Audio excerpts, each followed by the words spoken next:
సమస్యలపై ఆందోళన చేస్తా ఉంది. ఈరోజు డిఎస్సి అభ్యర్థులు ఎవరైతే ఉదయం ముట్టడి చేసిరో, ముట్టడి చేసిన తర్వాత వాళ్ళని గుంజుకెళ్లి లాక్కెళ్లి వాళ్ళపై దెబ్బలు కొట్టి వాళ్ళని అరెస్ట్ చేసి లోపల పెట్టడం జరిగింది.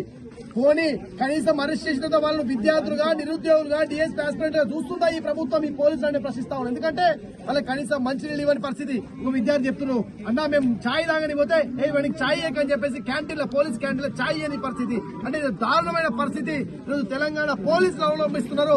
రేవంత్ రెడ్డికి విద్యార్థి, నిరుద్యోగులు, డిఎస్పీ ఆస్పిరెంట్ అంటే భయం కాబట్టే పోలీసులను ముందు పెట్టి ఈ గేమ్ ఆడుతున్నాడు.